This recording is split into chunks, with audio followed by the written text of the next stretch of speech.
नमस्कार, मैं हूं मृत्युंजय कुमार झा और हमारा खास शो रिकॉर्ड दाम घटी मांग, इसमें आपका स्वागत है। और ये बात हम इसलिए कह रहे हैं क्योंकि आज वर्ल्ड गोल्ड काउंसिल की ताज़ा रिपोर्ट आई है जिसमें यह कहा गया है कि पहली तिमाही यानी जनवरी से मार्च के बीच गोल्ड की ग्लोबल डिमांड 13% घटी है। अब सवाल यह है कि जिस तरह से दाम बढ़े हैं, क्या इसका इम्पैक्ट आगे भी डिमांड के ऊपर होगा? क्या डिमांड आगे कम होगी? और अगर डिमांड कम होती है तो इसका प्राइस के ऊपर क्या इम्पैक्ट होगा? इसी पर हम डिटेल में बात करेंगे। और आज की चर्चा में हमारे साथ मेहमानों का एक खास पैनल है। हमारे साथ हैं सोमसुंदरम PR साहब, जो कि रीजनल CEO हैं WGC इंडिया के। हमारे साथ कोलिन शाह हैं, former chairman James and jewellery export promotion council के। चेतन कुमार मेहता है, VP हैं India Boolean and jewellers association के वाइस प्रेसिडेंट। और साथ ही हमारे साथ अमित मोडक हैं, CEO हैं गाडगिल एंड सन्स के। आप सभी का बहुत बहुत स्वागत है।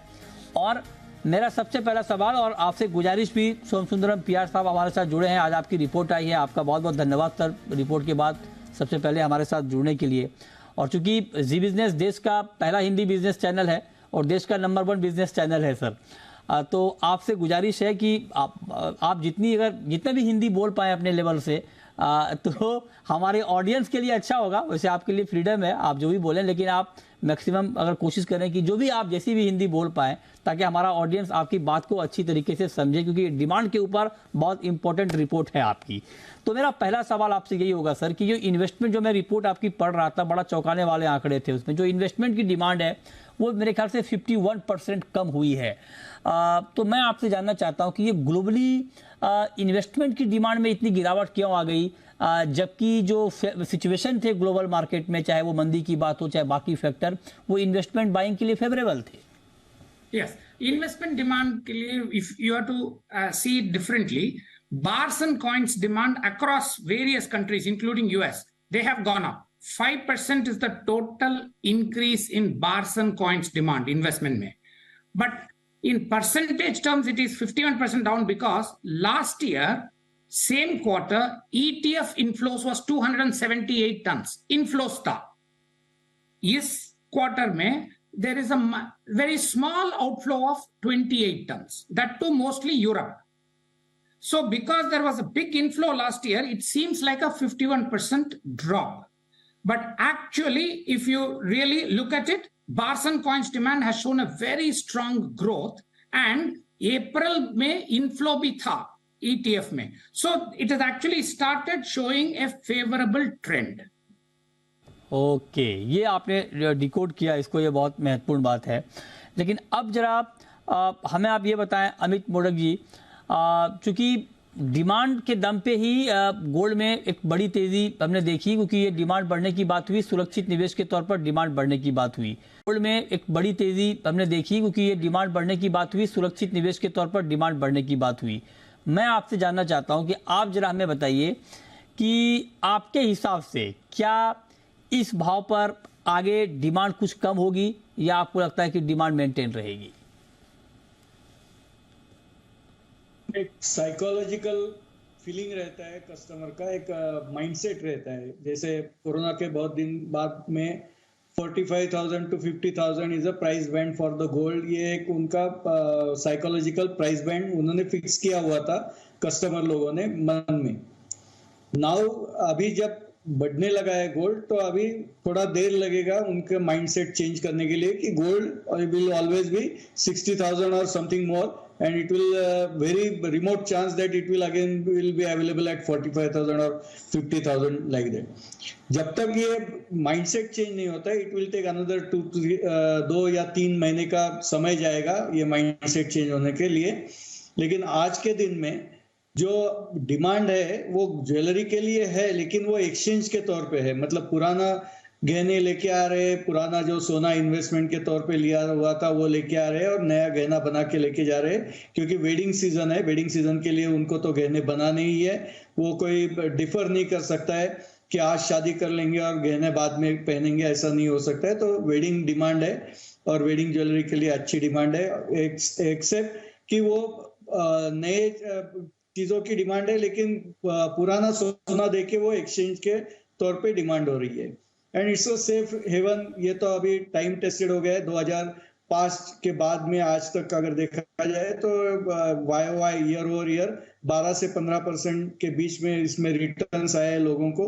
तो एज ए इन्वेस्टमेंट ऑल्सो लोग गोल्ड लेते जा रहे थे, और जब गहना बनाने के वक्त आता है तो वही इन्वेस्टमेंट गोल्ड बाजार में आता है, सराफ के पास आता है और उसमें से नया गहना बना के चला जाता है। और सराफ के लिए तो making of the jewellery is the business, उसके लिए ज्वेलरी बनाना ही बिजनेस है। उसके लिए गोल्ड के प्राइस के चढ़ते या गिरते दाम पे खेलना, it is not a jewellery business.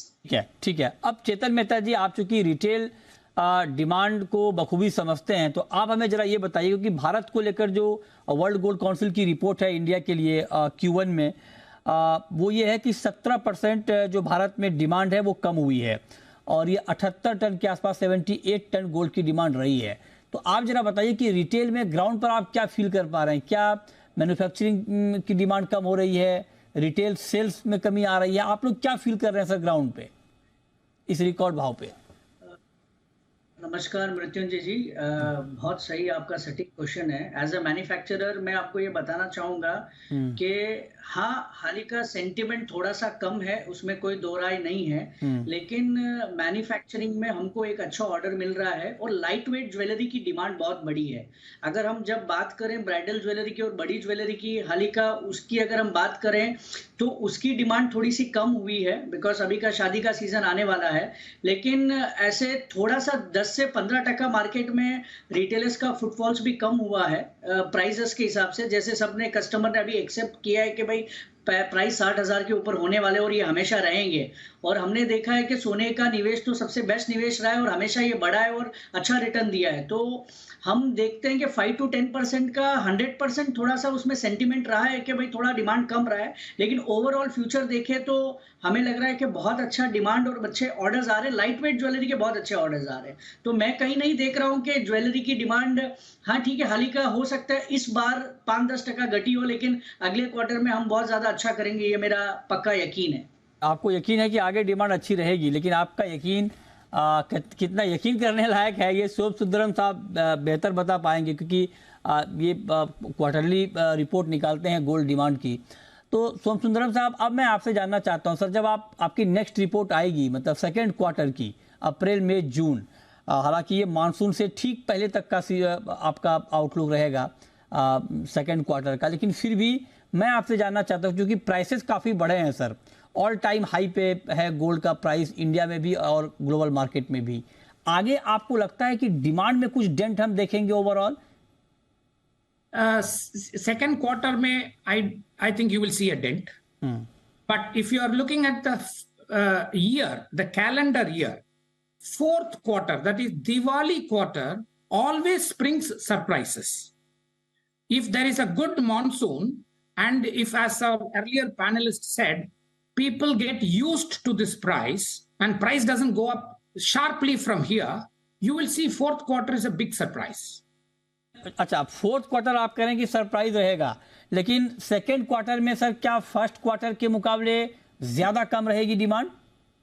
Well, it will be very difficult to say quarter on quarter, but from what we saw in Akshaya Tritiya, it was not a great Akshaya Tritiya. It was good. It was definitely, there was an uptick in demand. Therefore, you will see, compared with first quarter, second quarter will be better. But will it be as good as one of the best second quarters? I am not sure. At these prices, you will find a very, very good second quarter. ठीक है, तो मतलब आप ये कह रहे हैं कि सेकेंड क्वार्टर में भी डिमांड कम रहेगी, क्योंकि दाम बहुत ऊपर हैं और उसका इम्पैक्ट आपको डिमांड के ऊपर दिख सकता है। अब मोडक जी, मैं आपसे एक बात पूछता हूं सर, आप जरा हमें ये बताएं कि ठीक है, डिमांड की बात अपनी जगह, अगर प्राइस पे मैं आपके पास आऊं और प्राइसेस आप देखिए कि ऑल टाइम हाई पर हैं गोल्ड के, फंडामेंटली गोल्ड का मार्केट स्ट्रांग बताया जा रहा है, क्योंकि सारे जो फंडामेंटल हैं वो गोल्ड के फेवर में हैं, तेज़ी के फेवर में हैं। आपको लगता है कि अब यहाँ से भी बहुत ज़्यादा अपसाइड की गुंजाइश है, या आपको लगता है कि जो तेज़ी के फंडामेंटल हैं उसको मार्केट ने डिस्काउंट कर लिया है, अब यहाँ से बहुत बड़ी तेज़ी शायद ना आए गोल्ड में भी? अभी मेरा तो कहना है कि इंटरेस्ट रेट बढ़ रहे थे, क्यूई जो दिया हुआ था वो विड्रॉ हो रहा था, वो सब होने के बावजूद, मतलब वो होते समय तो गोल्ड का प्राइस घटना चाहिए था। इंटरेस्ट रेट बढ़ रहे तो गोल्ड का प्राइस घटना चाहिए था, क्यूई विड्रॉ हो रहे तो गोल्ड का प्राइस घटना चाहिए था। लेकिन वो हालात में भी गोल्ड का प्राइस बढ़ा है बिकॉज देर आर बहुत सारे बाकी के अनसर्टेनिटीज है, यूक्रेन रशिया हो के प्राइसेस, इन्फ्लेशन का डर हो या स्लो डाउन का डर हो, तो वो डर और वो जो इम्पैक्ट है वो ज्यादा हावी हो रहे हैं इंटरेस्ट रेट के ऊपर भी। इसलिए इसके बाद में अगर इंटरेस्ट रेट घटना चालू होने की गुंजाइश है, क्योंकि परसों ही जैसा फेड ने बोला है कि this might be the last increase, अभी इसके बाद में थोड़ा थोड़ा घट सकता है, तो वो तो फेवरेबल है गोल्ड के लिए। और स्लो डाउन अगर इकोनॉमीज में आते हैं तो वो तो फेवरेबल है गोल्ड के लिए, क्योंकि जब भी अनसर्टेनिटी आती है तो गोल्ड का ही डिमांड बढ़ता है। तो जब गोल्ड के अगेंस्ट में मार्केट का रुख था, मतलब डिसीजंस थे इंटरेस्ट रेट के रहने दो या क्यूई विड्रॉ के रहने दो या इकोनॉमीज फ्लरिश होने के लिए रहने दो, तब भी गोल्ड बढ़ रहा था। तो अभी अगर एडवर्स इंपैक्ट आने वाले हैं, जैसे कि गोल्ड के दाम बढ़ सकते हैं क्योंकि इंटरेस्ट रेट घट सकते हैं और स्लो डाउन आ सकता है, तो मेरे हिसाब से यहाँ से भी आगे और बढ़ने की गुंजाइश बहुत बहुत लगती है। बहुत साल पहले 1970 का था, बहुत 2 बरस पहले 2070 का टॉप बनाया हुआ था, वही टॉप पे अभी हम खेल रहे हैं इंटरनेशनल मार्केट के हिसाब से देखे तो। अपने यहाँ तो क्या है, रुपी डॉलर का भी इम्पैक्ट उस पर होता है, इंपोर्ट ड्यूटी का भी इम्पैक्ट होता है, लेकिन इंटरनेशनल मार्केट के हिसाब से देखें तो 2 साल पहले जो टॉप बन चुका था वो टॉप के नजदीक में है। उसके आगे के 2 साल के इन्फ्लेशन का तो इम्पैक्ट उस पर अभी तक आना बाकी है। अच्छा, ठीक है। अब चेतन मेहता जी, आप जरा हमें ग्राउंड का कुछ हाल बताइए सर, कि इस वक्त क्योंकि आप इब्जा के वाइस प्रेसिडेंट हैं, आपके बहुत सारे ज्वेलर मेंबर हैं, तो आप हमें जरा बताइए कि जो आपके मेंबर हैं वो प्राइस को लेकर क्या सोच रहे हैं? क्या उनको लगता है कि प्राइस अभी आगे बढ़ने वाला है? जंजय जी, सबका मानना ये है कि अभी जैसे इंटरनेशनल क्राइसिस है उस हिसाब से देखें तो प्राइसेस 100% ये बुलिश मार्केट है, सबको पता है। और प्राइसेस का 5 से 10% का और इन्फ्लेशन के हिसाब से 5-10% की घटत भी हो सकती है, बढ़त भी हो सकती है, लेकिन ओवरऑल फ्यूचर प्राइस बढ़ेगा, ये सबका मानना है because of the market scenario. और सबके लिए धीरे धीरे सब लोग ये ज्वेलर्स प्रिपेयर भी कर रहे हैं, और मुझे लग रहा है अभी थोड़ा सा ये मार्केट बुलिश है, तो I think it will take some time to certain. एक बार जब मार्केट का प्राइस सेटल हो जाएगा और सबको लगेगा कि ये प्राइस तक हमको हाई जाएगा, लो जाएगा, तो फिर सबका माइंडसेट आएगा। और ज्वेलर्स भी उसके लिए प्रिपरेशन कर रहे हैं कि आगे हमको आगे बढ़ोतरी होने वाली है, प्राइसेस में कटौती इतनी ज्यादा नहीं दिख रही है, तो सबसे ज्यादा मुझे लग रहा है आगे फ्यूचर प्राइस बढ़ने वाला ही है। ठीक है, तो आगे अब तो आप भी और आपके मेंबर भी ये सोच रहे हैं कि आगे दाम गोल्ड के बढ़ेंगे। लेकिन अब सोम सुंदरम जी, एक बात मैं आपसे पूछना चाहता हूं कि आपने कहा कि फोर्थ क्वार्टर, सेकेंड क्वार्टर में डिमांड घट सकती है, लेकिन फोर्थ क्वार्टर आपने कहा कि आपको सरप्राइज करेगा। इसको जरा मैं डिटेल में आपसे समझना चाह रहा हूं कि क्या सरप्राइज देगा फोर्थ क्वार्टर? क्या डिमांड बहुत बढ़ जाएगी? क्या होगा सर फोर्थ क्वार्टर में? See, monsoon is a very important factor. So, how the monsoons play out is very important. And if prices hold out, when I say hold out, in the range if it is there, and there is a good monsoon, don't forget we are also coming closer to an election period. So, economic activity on various things will also be slightly higher because of that. So, there is a possibility, definitely possibility, that fourth quarter could turn out to be a very big surprise. 2021 May, we had the second wave of COVID. Of course, there was a lot of lockdown and all that stuff. What happened in the fourth quarter? 344 tons we bought in the fourth quarter. That is Diwali quarter. Highest ever. Okay. So, fourth quarter is always something which we should look forward to. But for that, third quarter is important. ये surprise तो sir दोनों तरफ से हो सकता है ना। आप कह रहे हैं कि फोर्थ क्वार्टर में अच्छी डिमांड का ट्रेंड रहा है, लेकिन आपने मानसून का जिक्र किया, मानसून को लेकर अल्नीनो की बात भी हो रही है। अगर मान लीजिए बाय चांस अल्नीनो आ जाता है, मानसून थोड़ा वीक हो जाता है, तब तो ये नीचे की तरफ सरप्राइज करेगा। और that is a very good question. If monsoon is not good, what will happen is it will impact inflation. And if it impacts inflation, again, it is good for gold. So it is, the point is there is a lot of latent demand, as some of our panelists said, although the prices are high, latent demand. So you will either buy gold for the reason that you have good economic growth, or you will buy gold because there is inflation prospect. So that is very important to note. It could spring a surprise either way. ये एक दूसरा angle है कि ठीक बात, अगर monsoon मान लीजिए कमजोर रहता है तो महंगाई को लेकर चिंता बढ़ेगी। लेकिन इसमें सोम साहब मेरा एक थोड़ा सा अलग व्यू इसलिए है क्योंकि अगर मान लीजिए मानसून कमजोर रहता है तो आप कह रहे हैं कि इन्फ्लेशन बढ़ेगा, और इन्फ्लेशन बढ़ेगा तो उसके खिलाफ गोल्ड की डिमांड बढ़ेगी। लेकिन इंडिया के इन्फ्लेशन का कोई बड़ा इम्पैक्ट गोल्ड पे होता नहीं है जब तक ग्लोबल इन्फ्लेशन में कोई बड़ा उठापटक ना हो। तो उस पॉइंट ऑफ व्यू से आपका क्या रिएक्शन होगा? अगर मान लीजिए यहाँ महंगाई बढ़ भी जाती है लेकिन ग्लोबल महंगाई अगर कम हो जाती है तब तो गोल्ड का रिएक्शन कुछ और होगा। It is very important to know that inflation, instead of looking at real inflation, you have to look at the sentiment. What happens to the sentiment? People don't buy based on figures that are being released. People buy based on sentiment. The initial action is always based on sentiments. What will happen to the sentiment is what is more important. When, if at all, first of all, even if monsoons fail, these days we have a better control over many things. So it is not like 10 years ago that we did not have. But the sentiment will go in favor of gold if the monsoon is there. And second thing, as I said, we must not forget the fact that in the next 2 quarters after the fourth quarter, we are going to see elections. So the economic activity will pump cash into the system. That's also very good for gold. Right, sir. तो आप कह रहे हैं कि हर हाल में gold की demand बढ़ना ही बढ़ना है, सारे सिनेरियो जो भी होंगे, लेकिन गोल्ड की डिमांड में एक बढ़ोतरी हम देखेंगे। अमित जी, आप जरा ये बताइए सर कि जो इन्वेस्टर हैं और जो कंज्यूमर हैं, पहले मैं इन दोनों की बात करता हूं। इन्वेस्टर तो लॉन्ग टर्म का होता है, कंज्यूमर तो मान लीजिए शादी के लिए या बाकी किसी पर्पस के लिए गोल्ड खरीदता है। उन लोगों के लिए आपकी सलाह क्या है? क्या अभी खरीद लें या थोड़ा इंतजार करें, एक करेक्शन आ जाए और आपको लगता है कि हाँ ठीक ठाक करेक्शन आ जाएगा तो वेट करें? क्या सुझाव देंगे उनको आप? गोल्ड में रुकना कभी अच्छा नहीं है, क्योंकि ऑल ऑफ सडन प्राइसेस बढ़ जाते हैं, ओवरनाइट प्राइसेस बढ़ जाते हैं। तो किसी ने टाइमिंग नहीं करना चाहिए गोल्ड के परचेस में। ना तो कोई भी इन्वेस्टमेंट में टाइमिंग करना कोई खास बात नहीं है, अच्छी बात नहीं है। एक बार अगर आपने फंडामेंटली एनालिसिस किया है कि और साइकोलॉजिकल एनालिसिस किया है कि भाई भाव बढ़ने वाले हैं, यहाँ से रेट बढ़ सकते हैं, फलाना फलाना फैक्टर्स है जो गोल्ड के भाव बढ़ने के लिए अच्छे फैक्टर्स है, मतलब सपोर्ट करते हैं, और वो आने की चांस है, उम्मीद है, तो प्राइस जो भी प्राइस है सामने वो प्राइस में खरीदना चाहिए, क्योंकि it's always a long term investment. वो कोई आज लेके कल बेचने के लिए ट्रेडर जैसा, इंट्राडे ट्रेडर या ओवरनाइट ट्रेडर जैसा कोई खरीदता नहीं है। तो इट्स अ गुड कि अभी के भाव में भी कोई खरीद ले तो उसको नुकसान नहीं होगा अगर वो 2 या 4 साल के हिसाब से खरीद रहा है। तो इन्फ्लेशन का ही देखा जाए तो 5 से 7% भी इन्फ्लेशन बढ़ता है और उसको अगर मैच करने के लिए गोल्ड बढ़ता है तो अगले 4 साल में 5% के हिसाब से भी 20% गोल्ड यहाँ से बढ़ेगा तो 75,000 रुपए का 2 साल 3 साल में भाव हम लोगों को देखने को मिल सकता है।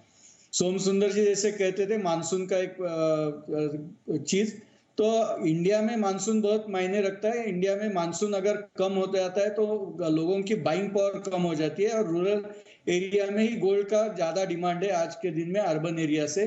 तो सचमुच में अगर मानसून वीक हो जाएगा तो थोड़ा सा डिमांड के ऊपर असर तो जरूर आएगा। ज्वेलरी के हिसाब से मैंने जैसा कहा कि लोगों के पास बहुत सारा सोना है, in 1000 tons they have got in their household. तो वो हाउसहोल्ड जो सोना है वो आता है, उसमें से नया गहना बनता है, तो ज्वेलरी का बिजनेस जो है वो चलता ही रहेगा।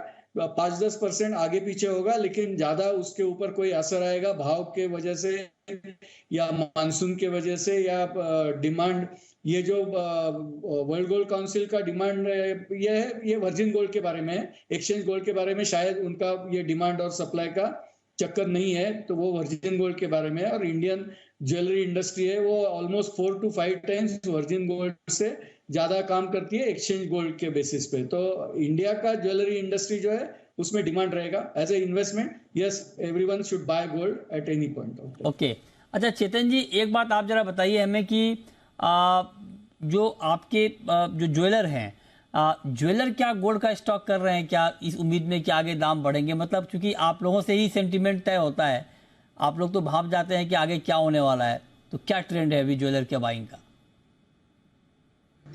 मुझे लग रहा है मृत्युंजय जी, भाव का तो ट्रेंड अब सबको पता है कि आज की डेट में सोने से अच्छा इन्वेस्टमेंट कहीं नहीं दिख रहा है।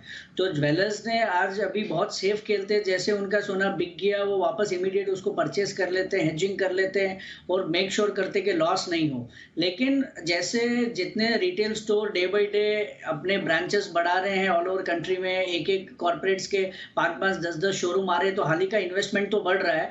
और हर जगह हम देख रहे हैं कि भाव कितना भी ऊपर हो, इन्वेस्टमेंट 100% लोग रिटेलर्स में और ज्यादा करें, बिकॉज सबको पता है कि फ्यूचर में भाव बढ़ने वाला है और ये अच्छा रिटर्न देने वाला है। तो मैं सब ज्वेलर्स को जब भी हम बात करते हैं तो उनका एक ही मानना है कि ये इन्वेस्टमेंट है। और जैसे अभी एक हमारे पैनलिस्ट ने कहा कि 5-10% का फर्क आएगा, तो ये हमेशा रहेगा, लेकिन लॉन्ग टर्म के लिए रिटेलर्स के लिए सबसे बेस्ट इन्वेस्टमेंट गोल्ड है और वो हमेशा गोल्ड परचेस करता रहेगा, स्टॉक बढ़ाता रहेगा। ये कभी मैंने सुना नहीं कि किसी ने आज तक रिटेल स्टोर में भाव इस सोने को, अपने स्टॉक को घटाया। हर आदमी ने बढ़ाया है, कोशिश ये की है कि ज्यादा से ज्यादा अपने स्टोर में वो सोना लगाए और उसका मुनाफा उसको हर साल मिला है 10%, 15%, 20%। जैसे हम लास्ट ईयर और इस ईयर की बात करें तो 20% का फर्क है। और मुझे ये भी यकीन है कि ये ईयर से नेक्स्ट ईयर का और 10-15% भाव बढ़ेगा। तो ओवरऑल सब रिटेलर्स का माइंडसेट है कि स्टॉक कभी भी अपने को लॉस में नहीं होगा, स्टॉक भरते रहना है और हमेशा स्टॉक को और बढ़ाना है। ये मैं जब तक समझ रहा हूँ सब रिटेलर्स और हमारी इंडस्ट्री इसी पॉजिटिव नोट के साथ आगे चलती है। राइट, ठीक है। चलिए अब एक महत्वपूर्ण सवाल सोम सुंदरम जी आपसे, क्योंकि आपकी जो रिपोर्ट है उसमें ये कहा गया है कि बेशक जो डिमांड है इन्वेस्टमेंट की वो कम हुई है, लेकिन सेंट्रल बैंकों की बाइंग बहुत बहुत ज़बरदस्त हुई है और सेंट्रल बैंकों ने बहुत ज़्यादा गोल्ड खरीदा है फर्स्ट क्वार्टर में और 250% के मतलब 176% पहली तिमाही में सेंट्रल बैंक की बाइंग बढ़ी है, जो कि बहुत ज़बरदस्त है। 228 टन से ज़्यादा की खरीद गोल्ड की सेंट्रल बैंकों ने की है। तो मैं आपसे जानना चाहता हूं कि सेंट्रल बैंकों की खरीद क्या आगे और बढ़ेगी, पहला सवाल। दूसरा ये कि सेंट्रल बैंक इतनी बड़ी मात्रा में गोल्ड क्यों खरीद रहे हैं? Right. We did a survey about 2 years ago amongst the central banks. Many of them participated. I won't know which banks participated, but there was generally a positive sentiment towards gold. And most of them said they will be buying gold as in the next few years. That's what is turning out to be. Last year, central banks bought 1,078 tons. 2022 mein 1,078. Even during gold standard, they haven't bought so much gold. Last year was 1,078. This year, first quarter is 228 tons. So Singapore has bought, China has bought, RBI has also bought 7 tons. So all this, Turkey has bought. So all the central banks, it's not also concentrated on one or two. Many central banks have been buyers for the last 10 years and they continue to buy. So this we believe will continue to buy, but whether a particular central bank will buy or not, we don't talk about individual central banks, but we believe that overall central bank buying will continue. Now, why do they buy? It is basically a diversification. So it is part of their, gold is also a deep market. Central banks first look for safety, liquidity, only then return. So gold is a deep and liquid market and a safe haven. Therefore, central banks are buying gold. Okay. ठीक है, लेकिन अमित मोडक जी अभी तो central bank खरीद रहे हैं और आगे भी खरीद सकते हैं, लेकिन मान लीजिए जब दुनिया के आर्थिक हालात ठीक हो जाएं, मंदी के बादल छट जाएं, सुरक्षा को लेकर कोई खतरा ना हो और सेंट्रल बैंक बेचने आ जाएं, तब क्या गोल्ड का मार्केट धड़ाम हो सकता है क्या? तब क्या सेंट्रल बैंकों की बिकवाली की वजह से गोल्ड बहुत गिरेगा मोडक जी?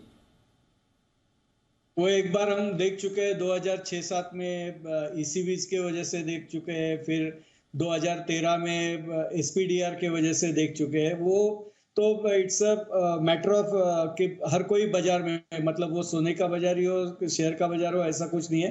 कोई भी बाजार में जब मेजर होल्डर जब आते हैं, जैसे एफआईआई या सेंट्रल बैंक जब आते हैं और सेल करते हैं, तो वो बल्क सेल होता है, तो for the time being price correct हो जाती है, जैसे 2013 और 15 के बीच में हो गई करेक्ट, और बाद में वापस डबल तक भाव बढ़ गए, जैसे $1,030 तक कुछ नीचे आया था गोल्ड, तो वहां से निकल के अभी वापस $2,000 तक आया है। तो in long term we should see ये जर्क वाला जो है वो दोनों साइड का जर्क वाला रहता है, वो जर्क को छोड़ के ही लोगों ने सोचना चाहिए। ठीक है, वो देखना होगा आगे क्या होता है, लेकिन अभी का ट्रेंड तो पॉजिटिव ही दिख रहा है। तो बहुत शुक्रिया सोम सुंदरम PR साहब, हमारे साथ आज की इस खास चर्चा में जुड़ने के लिए। चेतन जी, आपका भी बहुत बहुत शुक्रिया हमारे साथ जुड़ने के लिए और डिटेल में इस वक्त ग्राउंड पे क्या चल रहा है ये हमें बताने के लिए। और अमित मोडक जी, आपका भी बहुत बहुत शुक्रिया overall gold price, gold demand trend पर बात करने के लिए।